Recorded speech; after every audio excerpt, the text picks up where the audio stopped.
Guess what day it is? Can you believe we are starting our third read aloud book? This is so exciting. So remember, this is book 2 in the series. So if you've enjoyed these books, when we're done with this, take off with the other books in this series.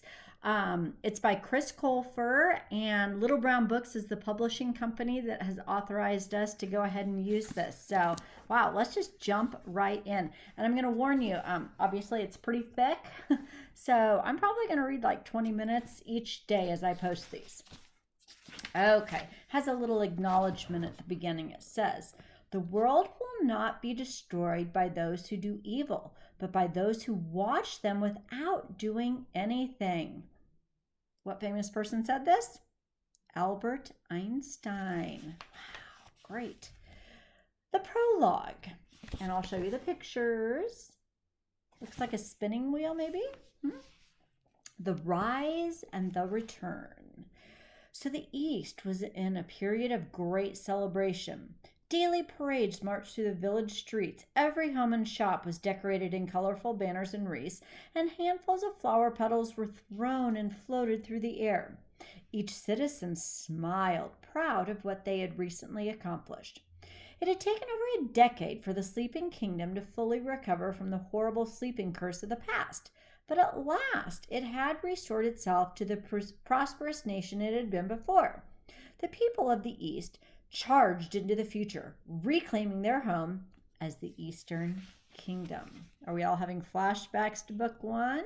Okay. A week's worth of celebrations concluded in the great hall of Queen Sleeping Beauty's castle. It was so crowded the entire kingdom seemed to be there.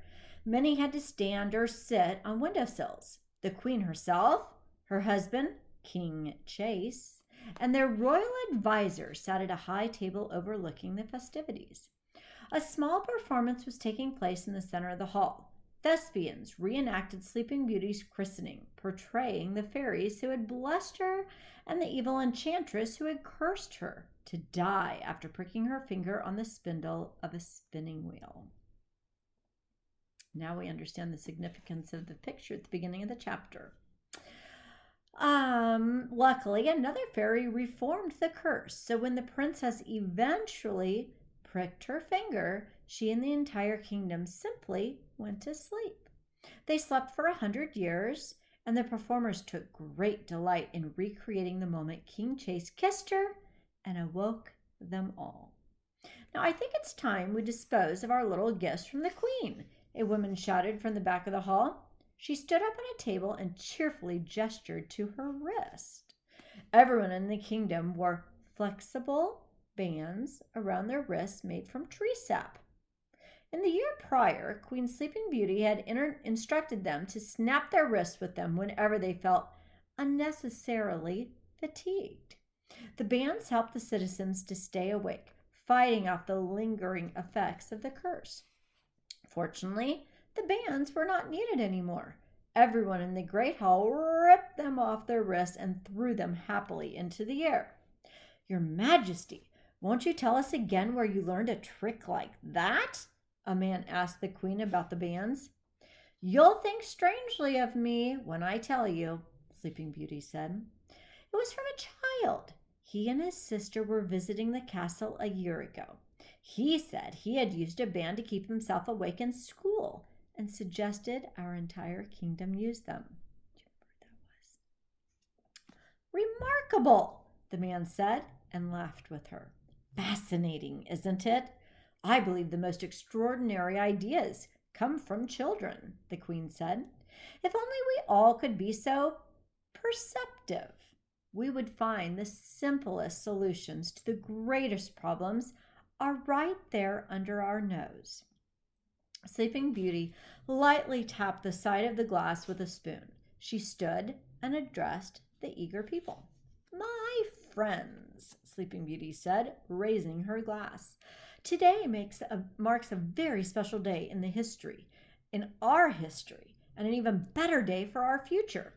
As of this morning, our kingdom's trading deals, crop production, and overall consciousness have not only been restored but improved since the sleeping curse was cast upon this land." She's looking on the bright side. Her people cheered so loudly the castle shook with joy. Sleeping Beauty looked to her side and shared a warm smile with her husband. We should not forget the horrible curse of the past, but when we look back upon these dark times, let us remember how we triumphed over it. Sleeping Beauty continued again, small tears forming in her eyes. Let it be a warning to all who try to interfere with the prosperity. The Eastern Kingdom is here to stay and stands united against any force of evil that gets in our way. The approving roar was so loud, it actually knocked a man off the windowsill that he was sitting on. I have never been prouder to be among you than tonight. Here's to you, the jubilant queen said, and the room joined her in sipping from their glasses. All hail Queen Beauty, a man in the middle of the hall shouted. All hail the queen! The rest cheered with him. All hail the queen! All hail the queen! Sleeping Beauty waved at them graciously and took a seat. The festivities continued into the night, but just before midnight, the queen was overcome by a strange sensation, a feeling she hadn't felt in years. How many of us were anticipating there was a but? Because everything seems to be too good. Well, isn't that bizarre? Sleeping Beauty said to herself, looking off into the distance with a smirk. Is there something wrong, my love? King Chase asked. Sleeping Beauty stood and headed toward the staircase behind them. You'll have to excuse me, dear, the queen said to her husband. I'm rather sleepy. Oh no. She was just as surprised to say it as he was to hear it, because Sleeping Beauty hadn't slept in years. The queen had made a promise to her people that she would not rest until the kingdom was properly restored. Yet now, looking around at all the joyous faces in the ballroom, both the king and queen knew that the promise had been fulfilled. Good night, my love.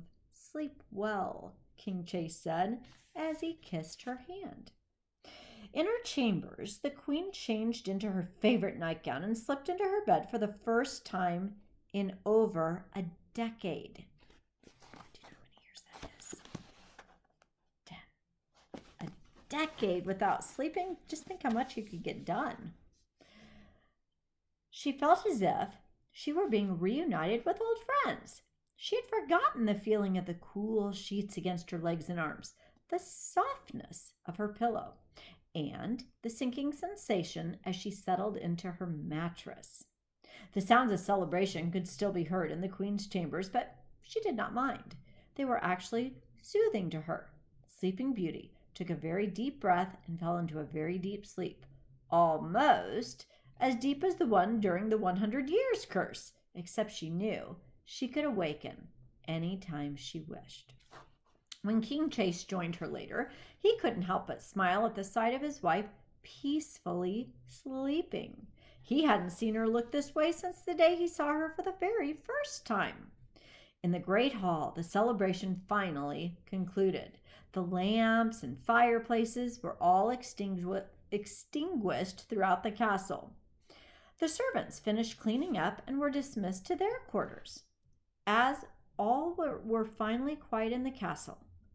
But a few hours still before dawn, the silence was broken. Sleeping Beauty and King Chase were awoken by a thunderous banging on their chamber door, the king and queen instantly sitting up. Your Majesty, a man shouted from the other side of the door. Forgive me, but we must come inside. The door burst open and the royal advisor ran into the room, followed by dozens of suited guards. They surrounded the bed. What on earth is going on? King Chase yelled. How dare you barge into our... Oh, I'm so sorry, Your Highness, but we must get the queen to safety immediately, the advisor said. Safety? Sleeping Beauty asked. We'll explain on the way, Your Majesty, the advisor said, but right now we must get you into a carriage as fast as possible, and only you. Traveling alone will be much less conspicuous than a carriage transporting you and the king. So we have to ask ourselves, is this real, or is somebody playing a trick on the queen? Do you have doubt as a reader? The advisor looked at her with frantic eyes, begging her to oblige. The queen just froze. Chase? Sleeping Beauty said and looked to her husband. She just wasn't sure what to do. The king was at a loss for words as well. Well, if they say you need to go, you must go. That was all he could muster up to say. I cannot leave my people, Sleeping Beauty said. With all due respect, Your Majesty, you're no good to anyone dead, the advisor said. So Sleeping Beauty felt the pit in the bottom of her stomach drop. What did he mean by dead? Before Sleeping Beauty knew it, the guards had lifted her out of the bed and onto her feet. They quickly escorted her and the advisor to the door. She didn't even get to say goodbye. They rushed down a spiral staircase to the lower levels of the castle. The stone steps were rough on the queen's bare feet. Someone, please, tell me what is happening, Sleeping Beauty said. We must get you out of the kingdom as quickly as possible, the advisor repeated again. But why? She asked, starting to fight off the guards escorting her. Again, no one replied.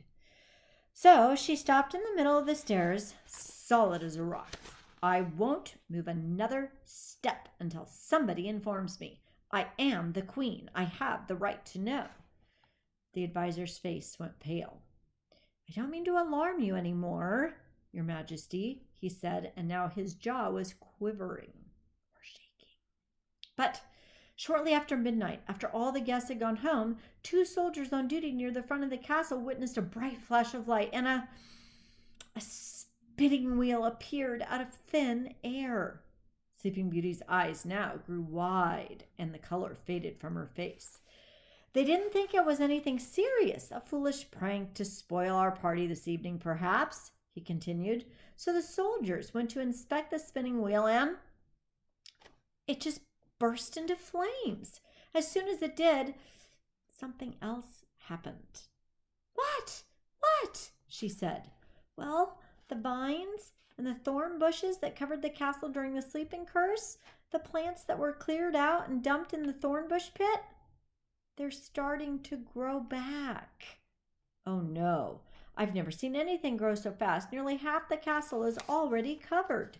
The plants are consuming the entire kingdom. So you're telling me that the curse in the thornbush pit has spread throughout the kingdom? Sleeping Beauty asked again. Well, not exactly, Your Majesty, the advisor said with a very heavy gulp.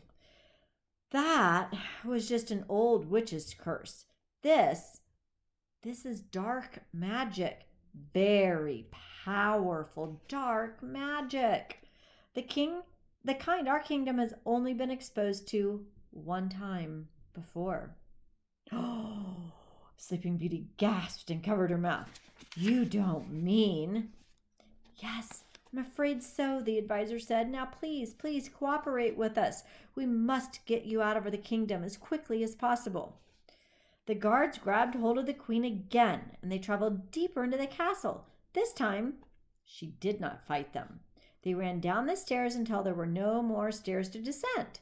They shot through a pair of wooden doors, and Sleeping Beauty found herself in the castle stables. There were 4 carriages in front of her, each circled by a dozen soldiers on horses and ready to depart at any second.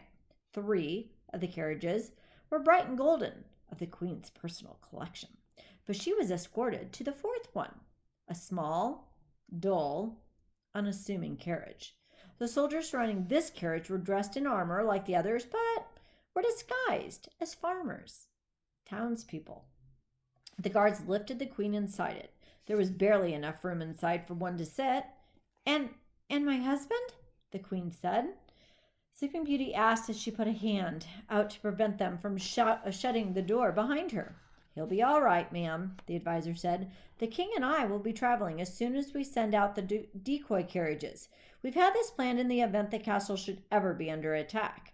Trust me, this is the safest way. I never authorized such plans, Sleeping Beauty said. No, it was your parents' order, the advisor said. It was one of the last things they instructed before they died. This news made the queen's heart pound even harder. Her parents had spent the majority of their lives trying to protect her, and even in death, they were still trying to protect her. "Where am I going?" she asked. "Well, the fairy kingdom for now," the advisor said. "You'll be safest with the fairy council. The decoy carriages, well, they will be sent in all other directions as a distraction. Now, you must hurry." He gently pushed her the rest of the way inside and shut the carriage door firmly behind her.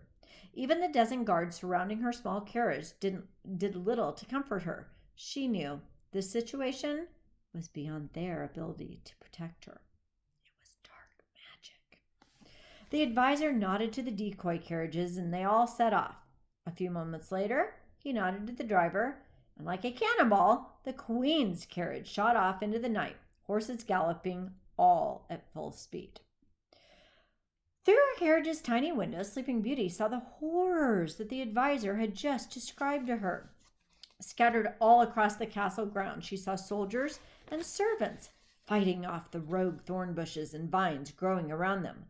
The plants grew straight out of the ground and attacked them, like serpents wrapping around their prey. The vines crept up the sides of the castle, breaking through the windows and pulling people out, dangling them hundreds of feet in the air. Did the Queen get out just in time? Thorns and vines shot out of the ground toward Sleeping Beauty's carriage as well, but the soldiers were quick to slice them with their swords. Queen Sleeping Beauty had never felt so helpless in all her life. She saw villagers, some within reach of her carriage, fall victim to these leafy monsters. There was nothing she could do to help them. All she could do was watch and hope. Hope she could find help when she reached the fairy kingdom. The guilt of leaving her husband and kingdom behind weighed heavily on her heart. But the advisor was right. She was no good to anybody dead. The castle grew smaller and smaller behind her as the carriage traveled away from the devastation. Soon they were passing through a forest, and all the Queen could see outside were very dark trees around them for miles. Even after an hour of traveling, Sleeping Beauty was as scared as ever. She kept whispering to herself under her breath, "Almost there, we're almost there," though she actually had no idea how close they were to the fairy kingdom. Suddenly, great transition word, a high-pitched whooshing sound came from the trees. Sleeping Beauty looked out the window just in time to see a soldier and his horse thrown high into the forest beside the path. Another whooshing sound swooped toward them, and another soldier and his horse were thrown into the trees onto the other side of the path. They had been found. It's awfully early in the story for the Queen to have something too tragic happen, so keep the faith here. Every other second was filled with the terrified cries of the soldiers and horses as they were flung into the forest. Whatever was out there, it was picking them off one by one. Sleeping Beauty crouched down, trembling on the floorboard of the carriage. She knew it was only a matter of time before all of her soldiers were gone. One final swoop took the remaining horses and soldiers with it. Their cries echoed in the night. The carriage crashed to the ground, falling on its side and skidding across the ground until coming to a stop. Everything was quiet in the forest now. Not a sound of wounded soldiers or horses to be heard. The Queen was all alone. Sleeping Beauty crawled through the carriage door, carefully making her way down to the ground. She was limping and clutched her left wrist, but was so frightened she barely felt any of her injuries. Was the attack over? Could she safely call for help or search for survivors? Surely, if whatever was out there wanted her dead, she would already be dead by now. Sleeping Beauty was just about to call for help when a blinding flash of violet light filled the forest. The Queen screamed and fell to the ground, covering her face. But the flash, it lasted only a second. She smelled smoke and got to her feet and looked around. The entire forest was now ablaze, and every tree had been turned into a spinning wheel. No denying it now. The kingdom's greatest fear had come true. The enchantress, Sleeping Beauty whispered to herself, She's back.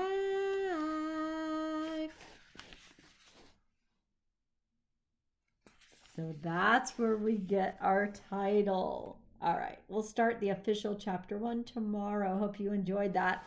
I'm totally hooked. Here we go. Have a great day.